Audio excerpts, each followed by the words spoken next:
Parkour is a discipline and a mindset. It's not about doing the biggest stunt, the jaw-dropping feat, or doing anything with the intent of being impressive. Misconceptions about parkour and fronting are rampant throughout society, and it's our responsibility as traceurs and practitioners to understand the art of movement and to be very studious about representing it correctly. I can't tell you how many times we've been stopped by people saying that we are crazy and stupid, that we don't know what we're doing and what we're doing is dangerous and that we'll hurt or even kill ourselves. We all know the story. What those people don't realize is that we've spent the last 7 years training to be able to do what we are just about to do. Sometimes we get the chance to explain this to them, and many times we don't, which is why we need a correct message to go out to society. The founders and forerunners of parkour all ask this question: how can I become strong? Not just physically and mentally, but stronger as a person too. They trained parkour to foster and cultivate this mindset and vision. To them, it was about training, progressing, refining, perfecting, and preparing themselves for any situation. That mindset must be upheld today in parkour culture, lest it be lost to the up and rising desires for competition, daredevil stunts, and a self-gratifying avenue for showing off.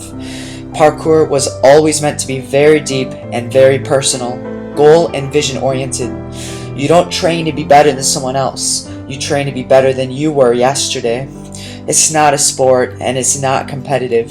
The meaning and spirituality of parkour is lost when your goal is to set yourself up against other practitioners and try to outdo them at every possible chance. You're no longer trying to progress yourself, you're just trying to look better than everyone else, which is a very insecure way to live. We as a community build off of each other. We train together and share in successes. It's encouraging and accepting at all times. Everyone's movement is unique, and we all live and breathe this passion together. Tim Sheaf put it so well in his video, Imagination is Everything. He talks about how he doesn't enjoy standing up on a ledge looking at a jump while his heart is racing and his legs are shaky. He would much rather be up there perfectly calm and at peace, able to smoothly and confidently make the jump. That's the heart of parkour. We're not trying to get a high or buzz in some adrenaline-inducing stunt. Parkour isn't a drug. We train so that we are able to move smoothly and confidently, far away from danger. We're not reckless. The last thing we want to do is hurt ourselves. Parkour forces you to have a sober judgment about yourself. You are only able to do what you can do. For many of us, the desire to become stronger and more capable is what drives us and motivates us to get better. If there's something we can't do, well, we train until we can do it. We receive satisfaction when we're able to do it, something that we couldn't do before. And to do it peacefully and confidently is where the freedom is experienced. Parkour is incredibly rewarding. You're always getting better. There's no way to plateau because every jump is different. Every environment is unique. Success lies in the ability to be able to adapt smoothly to any situation or environment you come to find yourself in. This translates into life, which is why we consider parkour to be a mindset and not a sport.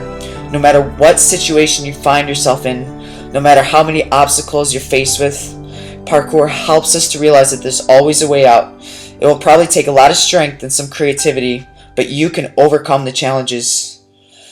Parkour births a whatever it takes attitude in one's life. It applies to the training aspect, and it certainly applies to life as well. In this way, parkour is not an escape from life, but rather a mindset for life. Move, flow, live.